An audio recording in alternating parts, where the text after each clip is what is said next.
வணக்கம்.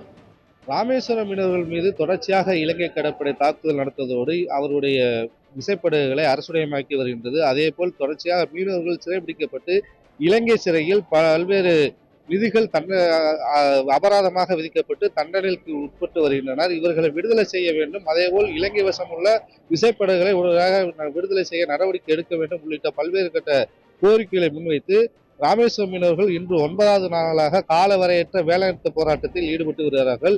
இந்நிலையில் இன்று 5வது நாளாக காலவரையற்ற தொடர் காத்திருப்பு போராட்டத்தில் ஈடுபட்டு வருகின்றனர். இப்ப நீங்க பார்க்கலாம், இந்த காத்திருப்பு போராட்டமானது இந்த 5வது நாளை எட்டியுள்ளது. 5வது நாளான இன்று தீக்குளிப்பு போராட்டத்தில் ஈடுபட போவதாக அவர்கள் அறிவித்திருந்ததை அடுத்து தற்போது இந்த தீக்குளிப்பு போராட்டத்தில் மீனவர்கள் தயாராகி வருவதாக ஒரு தகவல் வெளியானதை அடுத்து தற்போது ராமேஸ்வரம் பகுதியுள்ள தீயணைப்புத்துறை சொந்தமான வாகனங்கள் தீயை அணைப்பதற்கும் அதேபோல் தீயை அணைப்பதற்கான பொருட்கள் அனைத்தும் தீயணைப்பு வீரர்களுடன் தற்போது போராட்ட இடத்திற்கு முன்பாக வரவழைக்கப்பட்டுள்ளது.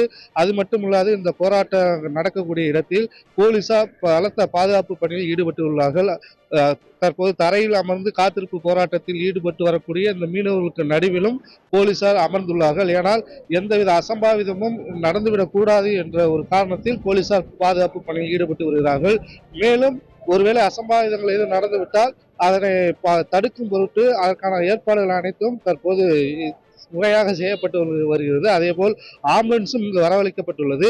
தொடர்ச்சியாக இந்த மீனவருடைய போராட்டம் ஒரு பக்கம் இருந்தாலும் தமிழக அரசு உரிய நிதியை அறிவித்துள்ளார். தற்போது அது குறித்தான ஆலோசனை கூட்டத்திலும் மீனவர் குழு ஒன்று தற்போது ஈடுபட்டு வருகின்றது. இந்த ஆலோசனை குழு ஆலோசனை மேற்கொண்டு அடுத்த கட்ட போராட்டங்கள் குறித்து அறிவிக்கப்பட இருக்கிறார்கள்.